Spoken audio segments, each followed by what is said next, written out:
une bonne personne, une très belle personne, une personne qui n'avait aucun problème. Et j'ai avancé vite. Et je vous parle du 14 juillet. Il y a même des photos. Il y a même des photos. Je vous mettrai ça sur Facebook si vous voulez. Et Dieu m'a dit, vous voulez que je mette ça?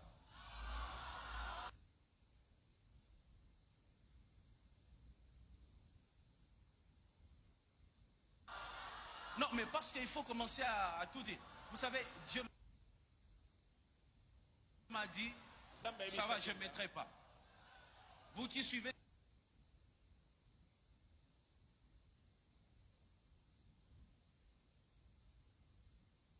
sur Internet, l'église Bethel a refusé, donc je ne mettrai pas. Alors, écoutez-moi.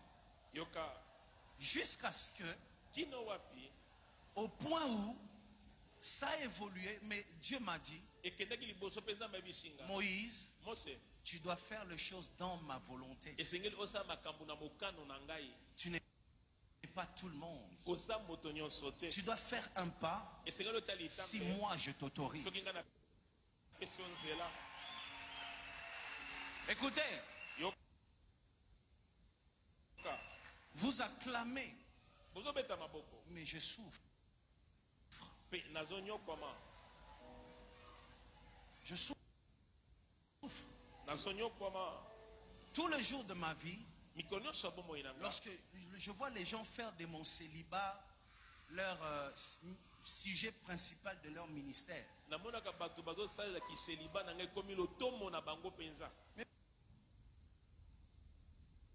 moi j'avais pensé au mariage avant plusieurs là qui sont en train de faire du bruit. Vous voyez ça? J'étais jeune. J'avais pas la barbe aujourd'hui comme Muyombe gauche, non? Vous voyez ça? Parce que je voulais tellement, je disais à Dieu, Seigneur, que je finisse avec toutes ces choses. Mais Dieu m'a arrêté. Il m'a arrêté, il m'a dit, j'ai dit à Dieu, Seigneur, c'est quoi le problème? Dieu m'a dit, cette personne n'a pas de problème. Sa famille n'a pas de problème. C'est juste que toi, tu dois faire les choses dans ma volonté, à temps, mon temps. Et depuis 2012 jusqu'à aujourd'hui, je ressemble à cette jeune fille qui vient à l'église, qui dit à Dieu, je ressemble à cette fille. Douce pour moi, tu es là. Chaque fois que je te dis de prier, quelle intention de prière je te donne le plus? Mon mariage. Il n'y a pas un seul jour qui passe sans que je prie pour ça. Je dis pas un seul jour. Pas un seul jour. Où je demande même la prière des hommes de Dieu. Je dis à Dieu, dites à Dieu de m'autoriser. Parce que j'attends que son go.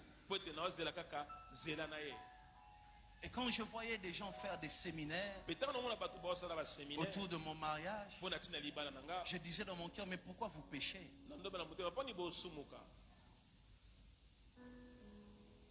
Si mon célibat n'était pas dans la volonté de Dieu, mon ministère n'allait pas avoir ses résultats.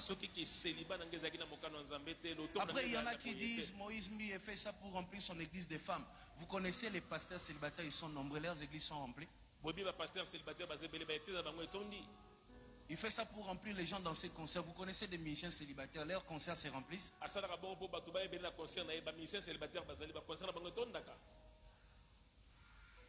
Si c'était les célibats qui remplissent l'église, tous les pasteurs devraient avoir des foules. Et quand je vois des séminaires sur ça, des émissions tout le jour sur ça, mais je suis étonné. Les journalistes d'internet, les journalistes ici, écoutez, ce qui est bien, c'est dire la vérité. Mais lorsque vous reconnaissez qu'une personne passe à la télé, non pour dire de vérité, mais juste pour créer un buzz, pour se faire remarquer, et il le fait en détruisant vos champions, ceux qui font la fierté de ce pays. Et vous autorisez ça. Parce qu'il a payé $30, $20, il détruit quelqu'un qui sauve des générations. C'est pas ça le travail du journaliste. Pourquoi on peut se servir de vous pour détruire le Congo? Ça n'a aucun sens. Changez ces choses. Aimez vos frères congolais. Écoutez, en ce moment, on n'a pas beaucoup de pasteurs, on n'a pas beaucoup de leaders qui font la fierté de ce pays jusqu'à l'extérieur. Le peu que nous avons, aimons-le. L'amour est parti où? L'amour est parti où? Au point d'appeler une femme, lui dire prends l'argent, va piéger, qu'on filme. À ce point. À ce point. Si moi je tombe, vous gagnez quoi? Moi, si je laisse l'église, je vais aller faire un test à Renaissance, on me prend comme gardien.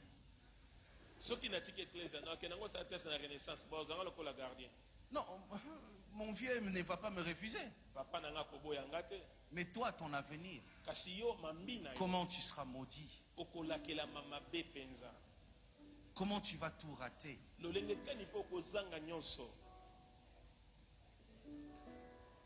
Que le diable ne se sert pas de vous. Surtout, ne détruisez pas vos champions. Ne détruisez pas vos fiertés. Ne détruisez pas ceux qui font la fierté du Congo. Ils ne sont pas nombreux.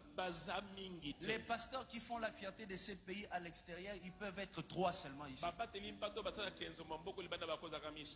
Il y en a qui font de bruit, qui s'arrêtent ici à Kinshasa. Même à Mbanzangu, on ne le connaît pas.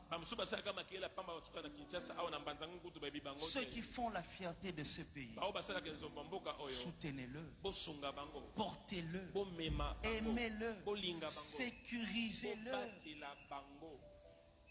Arrêtez de tuer vos champions. Arrêtez ça. Arrêtez. Après, je vois, il y a une chose aussi, j'aimerais dire, parce qu'aujourd'hui, je dois dire toutes les vérités. Je vois, chaque fois qu'on écrit le nom de Mike Kalambai, à côté, je vois, et Moïse alors, et Moïse alors. C'est devenu comme si Mike Kalamba il dort chez moi. Comme si c'est moi qui le fais boire les biberons. Mais c'est quoi?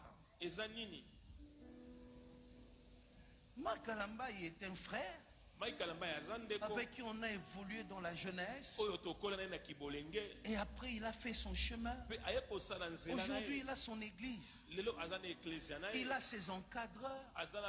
Il a ses pères, ses mentors qui sont dans la ville, qui les conseillent.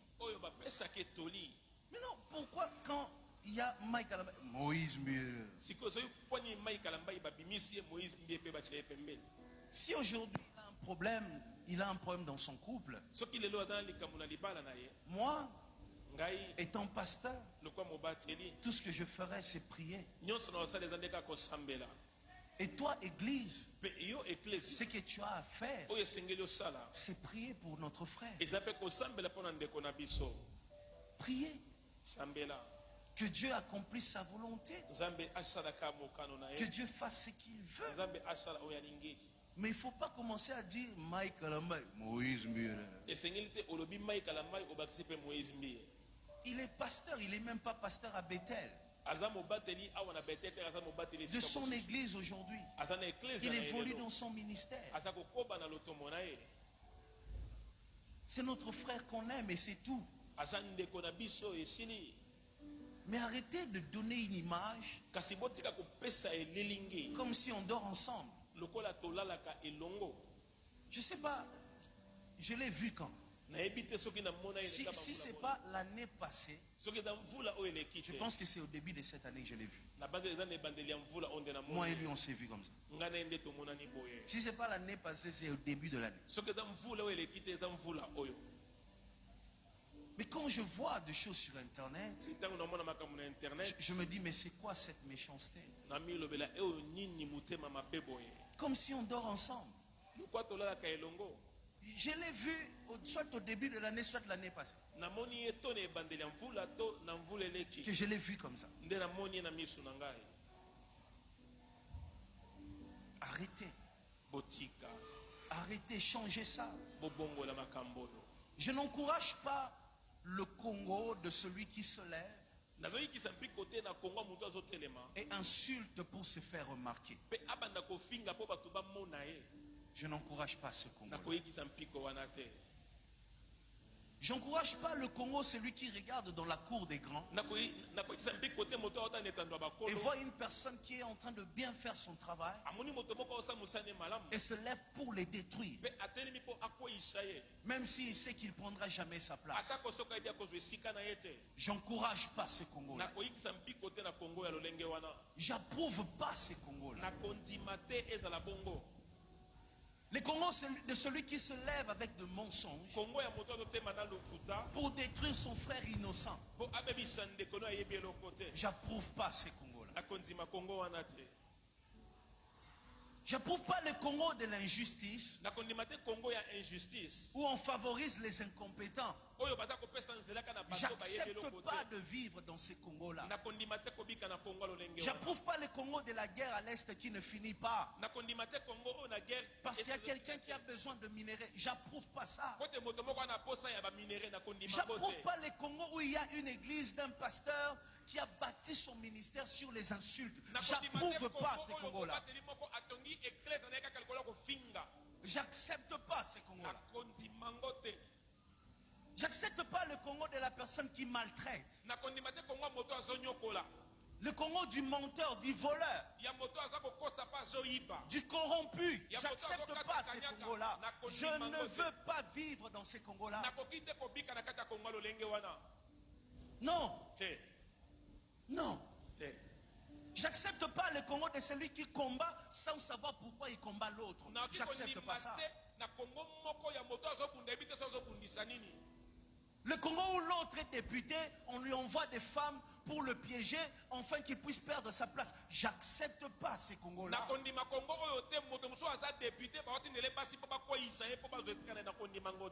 Les Congos où on utilise des femmes pour détruire les carrières de ceux qui ont l'avenir, j'accepte pas ces Congos-là.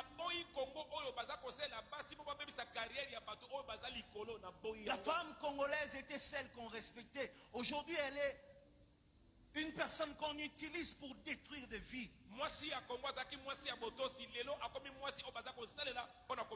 Qu'est-ce qui s'est passé pour qu'on arrive là? J'accepte pas le Congo de celui qui reconnaît ne pas avoir des compétences, alors il se dit la seule manière pour moi d'arriver dans la cour des grands, c'est de détruire, c'est d'insulter pour me faire remarquer.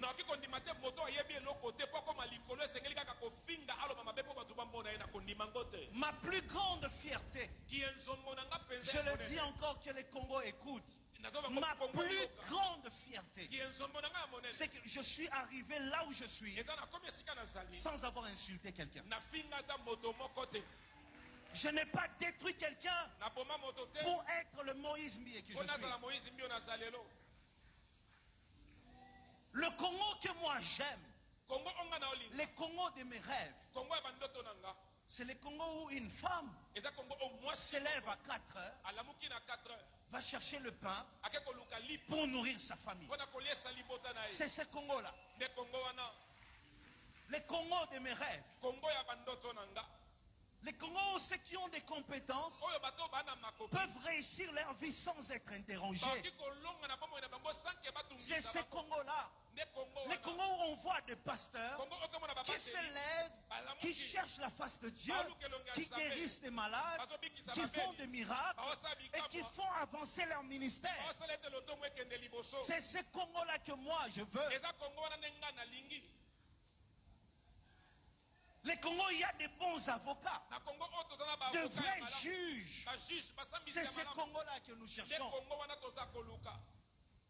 Des Congos, des femmes qui sont prêtes à accepter la souffrance, mais protéger et garder leur dignité.